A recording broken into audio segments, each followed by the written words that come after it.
Bom, gente, continuando, né, a nossa série sobre a fibrose cística, eu quero falar para vocês como foi o primeiro contato, né, que a gente teve com a equipe médica lá do Hospital das Clínicas, que foi o pessoal que atendeu a gente.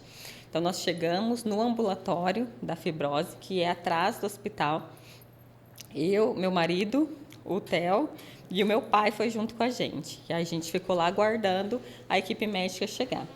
Como o Hospital das Clínicas é um hospital escola, a gente levou até um susto assim no primeiro momento, né, porque a gente não tinha esse conhecimento. E quando chamaram a gente para entrar em consulta, tava os médicos e todos os residentes, os alunos, todas as pessoas que envolvidas, né, que trabalham ali, que estudam. Então tinha bastante gente dentro da sala junto com a gente. Então a gente levou até um susto. E aí o Dr. Ried, que é o responsável, ele é pneumologista, pediatra, ele é responsável também pela parte lá no Hospital Pequeno Príncipe. Ele é sensacional, o Dr. Ried. Ele que veio dar o diagnóstico para a gente e explicar um pouquinho o que era a fibrose cística. Então, quando a gente chegou na consulta, a primeira coisa que ele falou foi assim: ó, o que vocês pesquisaram na internet, né? O que vocês sabem sobre a fibrose cística, porque eu sei que vocês foram direto para a internet para pesquisar o que era, né? E claro que a gente tinha ido, né? Porque, gente, não tem como, né? Você ouve um nome a qual você nunca ouviu falar, você desconhece totalmente do que é. Então, a primeira coisa que você vai lá é no Google e digita fibrose cística e começa a ler tudo que aparece, né? Aí ele falou assim: olha, então eu quero começar aqui com vocês do zero. Esquece tudo o que vocês leram, o que vocês pesquisaram, e eu vou começar a explicar para vocês o que é a fibrose cística nos dias de hoje. Porque alguns artigos que eu li, né, na internet eram muito antigos, era de 2009, de 2010, sabe? Nós estávamos, né, em 2020. Então, aí ele começou a explicar o que é a fibrose cística, né? A fibrose cística é a doença do beijo salgado e é a doença da mucoviscidade, né? Então, o que acontece? O muco do portador da fibrose cística é mais espesso do que o muco de uma pessoa normal. Então, o que isso acarreta? Pode haver infecções pulmonares, né? Inflamações recorrentes, tosse crônica, alguns tipos de manifestações de infecção, né, infecciosas. Então, assim, não tem, por exemplo, o Theo tem fibrose cística, eu tenho fibrose cística, não tem um modelo, sabe? Em cada pessoa ela vai se manifestar de uma forma. Tem algumas pessoas que ela nunca se manifestou, a pessoa é diagnosticada com fibrose cística e nunca teve nada, nunca precisou tomar absolutamente nada. Então, assim, é muito particular, sabe? É uma doença que você tem que realmente observar o seu caso, né? O caso igual a gente observa o caso do Theo, né? E acompanha ele.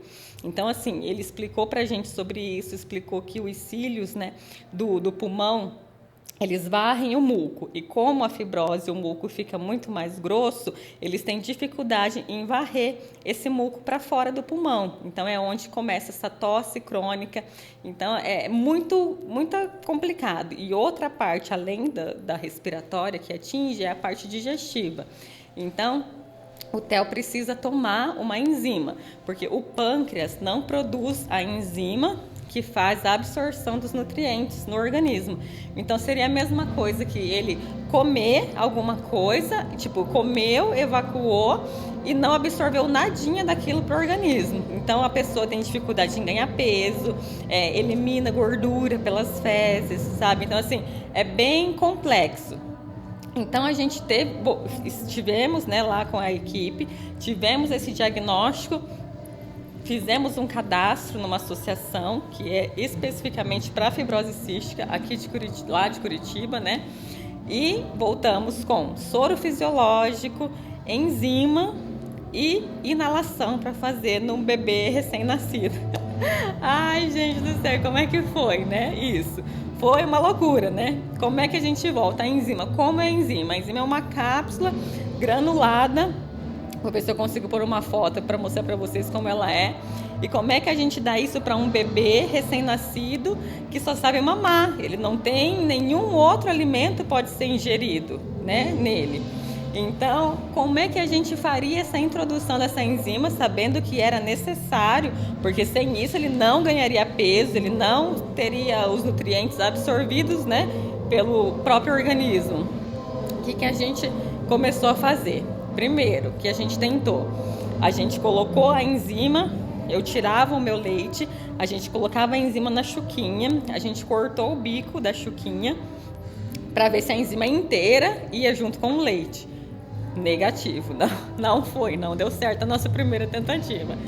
A segunda tentativa foi o quê? Deixa eu ver aqui na minha cola. A segunda tentativa a gente tentou abrir a cápsula, colocar direto na boquinha dele, mas não deu certo, porque as bolinhas grudavam tudo aqui na parte da bochechinha dele por dentro, e ele mamava e as enzimas ficavam ali grudadas, então não foi. A terceira tentativa, a gente começou a amassar a enzima, né? Era um trabalho gigantesco, porque ela era muito dura, sabe? Aí meu marido amassava, eu tirava o meu leite, a gente colocava numa seringa, junto com esse pozinho amassado, e dava para ele e dava mamar. Então, desse jeito, estava indo. Só que, de repente, ele começou com uma tosse crônica, ele tossia e chorava. E a gente imaginando que essa tosse fosse por conta da fibrose. Na próxima consulta que a gente voltou para Curitiba, eles falaram que não poderia amacetar a enzima, né?